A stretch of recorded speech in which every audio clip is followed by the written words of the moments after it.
Bonjour et bienvenue dans ce podcast, Les conseils des coachs vus par un chrétien. Je m'appelle Amel et si tu es ici, c'est sûrement parce que, comme moi, tu t'intéresses au développement personnel, mais tu veux aussi grandir dans ta foi sans compromis. Ici, on décortique des conseils ou des principes très souvent partagés par des coachs de motivation, des auteurs à succès ou des influenceurs du bien-être. Mais on ne s'arrête pas là. On regarde aussi ce que la parole de Dieu dit par rapport à ces conseils. Parce que oui, certaines idées sont inspirantes, logiques, efficaces. Mais en tant que chrétien, on ne veut pas simplement suivre des méthodes humaines, mais surtout être conduit par Dieu. Mon objectif n'est pas de critiquer les coachs, c'est de t'aider à faire le tri, à prendre ce qui est bon et à surtout soumettre à Jésus.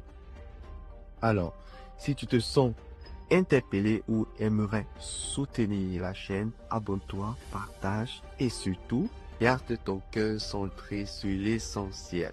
Mais avant de commencer pleinement dans la vidéo, je tiens à dire merci à Shenak Faith pour ce magnifique hoodie avec un message chrétien, Spirit Lead Me. Si vous aussi aimeriez avoir des habits personnalisés, le lien est dans la description. Et maintenant, on plonge dans le vif du sujet.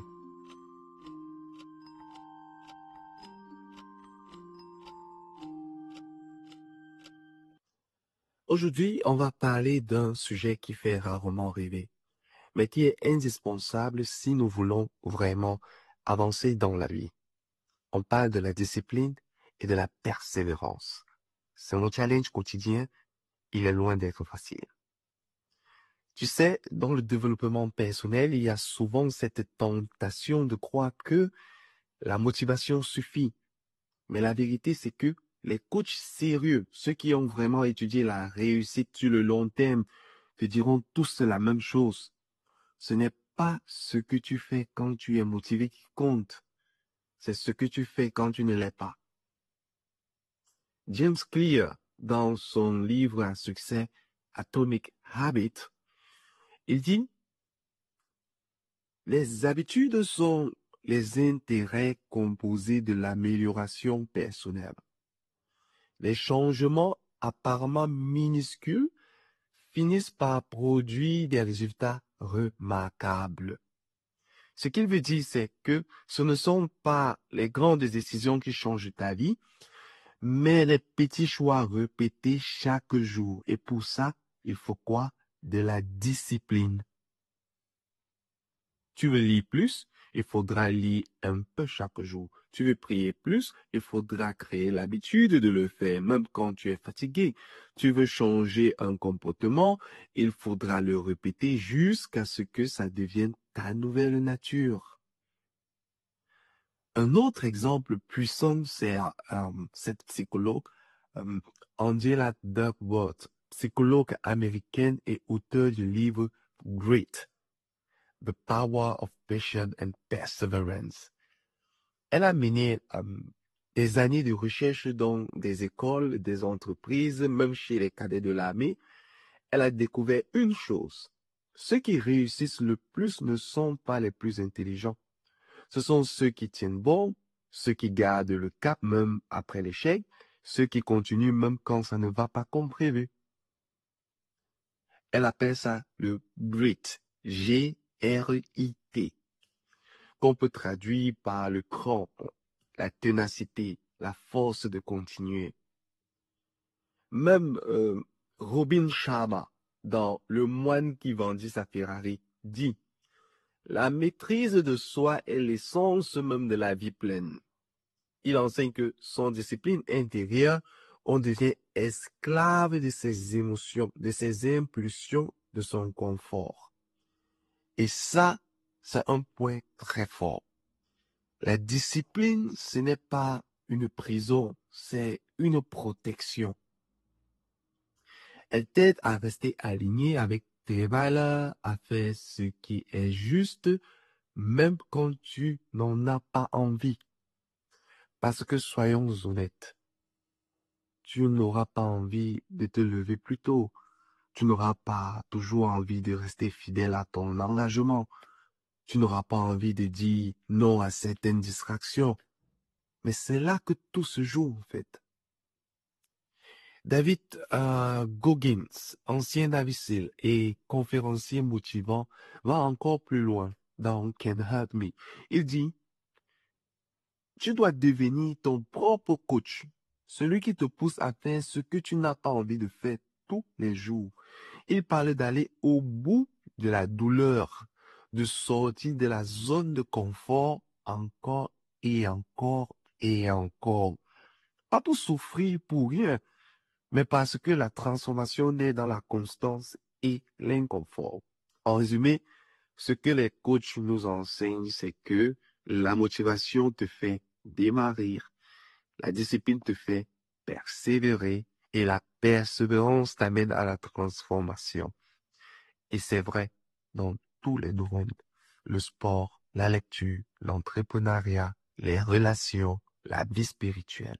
Mais ici, on ne s'arrête pas à ce que disent les coachs, car nous, en tant que chrétiens, on doit se poser une autre question. Est-ce que cette discipline est centrée sur moi ou sur Dieu? Est-ce que je persévère pour prouver quelque chose au monde ou pour laisser Dieu me transformer à son image? On va maintenant voir ensemble ce que la parole de Dieu dit sur la discipline et la persévérance. Et crois-moi, elle en parle, et pas qu'un peu, ce que dit la Bible.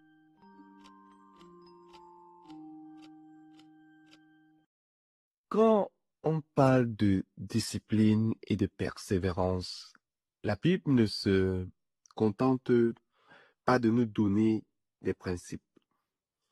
Elle nous révèle une vision du cœur de Dieu pour notre croissance, notre endurance et notre transformation intérieure.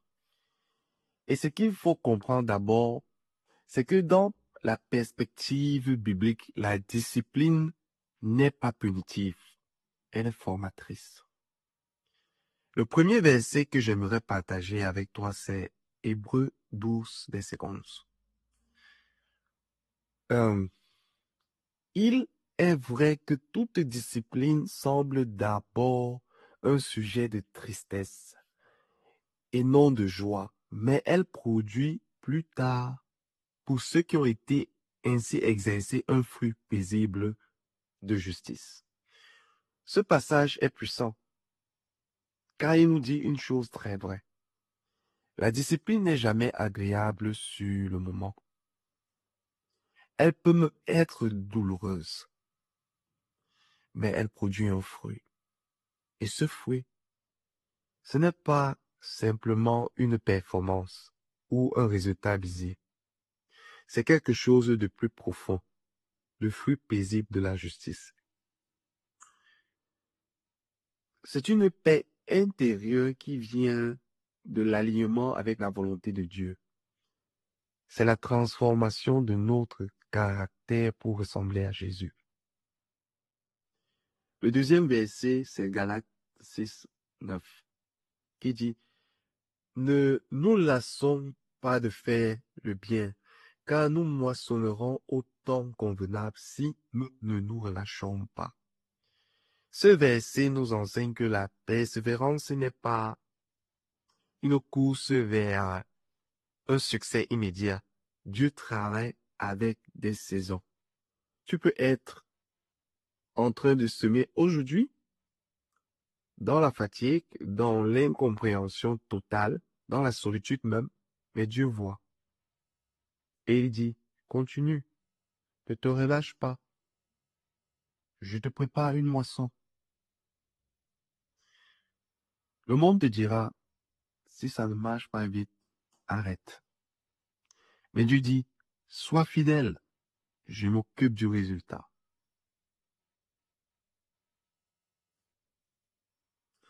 Et enfin, j'aimerais m'arrêter sur un verset qu'on oublie souvent dans ce contexte, Luc 9, verset 23, où Jésus dit, euh, si quelqu'un veut venir après moi, qu'il renonce à lui-même, qu'il se charge chaque jour de sa croix et qu'ils me suivent.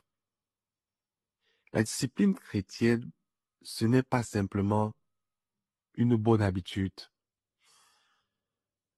C'est un choix quotidien de renoncer à notre confort, à notre volonté propre pour suivre Christ. Ce n'est pas une fois pour toutes, c'est chaque jour. La parole de Dieu ne nous appelle pas à une transformation rapide, mais à une marche fidèle, humble et consciente.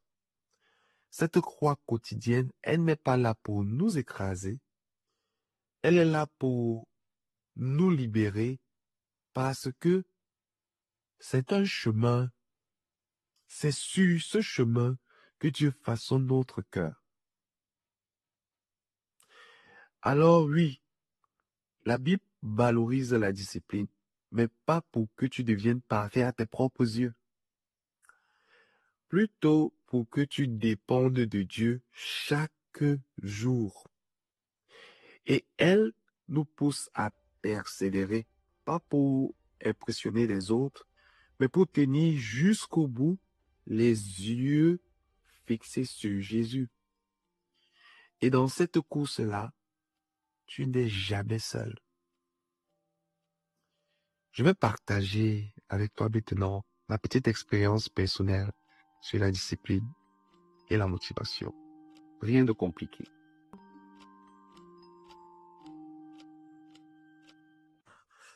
Franchement, je vais être honnête avec toi. En ce moment, je suis engagé dans un défi avec quelques amis, perdre du poids. Et tu sais quoi? Ce n'est pas juste une question de sport. C'est un vrai combat quotidien avec soi-même. Parce que pour tenir, il faut bien plus que de la motivation. Il faut de la discipline. Je dois faire attention à ce que je mange, à bouger, à suivre un certain rythme et surtout à rester fidèle à une petite routine qui peut paraître banale. Vérifier chaque jour les calories que je consomme et celles que je dépense. Résultat, j'ai perdu 4 kilos. Mais au fond, ce n'est pas le chiffre qui compte. C'est la constance. C'est la fidélité dans les petites décisions du quotidien. Et tu sais quoi? Ce que je vis dans ce domaine m'a beaucoup fait réfléchir à ma vie spirituelle aussi. Parce qu'il y a eu des saisons où je voulais vraiment grandir avec Dieu, mais je manquais de constance. Je me disais, je prierai quand j'aurai le temps, je lirai la Bible quand j'aurai, je sentirai l'envie, mais c'est quand j'aurai le temps ne venait jamais. Et puis un jour, j'ai décidé de ne plus attendre l'émotion ou l'inspiration. J'ai juste instauré une routine. Lire la parole, prier, même un petit moment, tous les jours.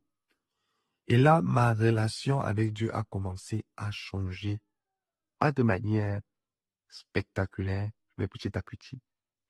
Parce que la fidélité dans les petites choses, c'est ça qui transforme vraiment une vie. Et aussi encore, que ce soit dans le sport, dans l'alimentation ou dans ma foi, j'apprends que ce n'est pas la perfection qui compte, mais la persévérance fidèle. C'est ça qui fait la différence en fait. Et c'est pas facile d'être fidèle en fait. C'est pas facile.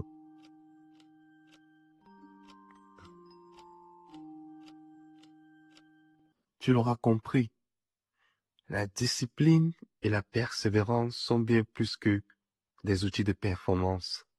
Ce sont des clés spirituelles, des réponses du cœur à l'appel de Dieu dans nos vies. Dans un monde qui glorifie l'immédiat, Dieu nous invite à la fidélité. Dans un monde qui valorise le résultat, Tu regardes le cœur qui tient bon jour après jour. Et ce cœur-là, c'est peut-être le tien. Fatigué parfois, découragé souvent, mais toujours en route. Alors, si tu es dans une saison où tu as l'impression de ne pas avancer, si tu luttes à garder le rythme, à prier, à persévérer dans ta foi ou dans tes entreprises, sache ceci, Dieu ne te demande pas la perfection, il te demande de la fidélité. Et c'est lui qui travaille en toi, c'est lui qui te transforme, c'est lui qui fera porter du fruit à ta discipline et c'est lui qui te fortifiera pour tenir jusqu'au bout. Ne tombe pas dans le piège de te croire seul. Ne pense pas que tu dois tout porter à la force de ta volonté. Oui, engage-toi, sois discipliné, sois constant, mais remets toujours ton effort entre les mains de Dieu. C'est lui ton point de départ, c'est lui ta force en chemin et c'est lui ta destination. Merci d'avoir suivi ce chapitre. Si ce message t'a encouragé, je t'invite à le partager à quelqu'un qui en a besoin. On va se retrouver dans un prochain épisode. Reste connecté, reste fidèle et à la prochaine. Ciao.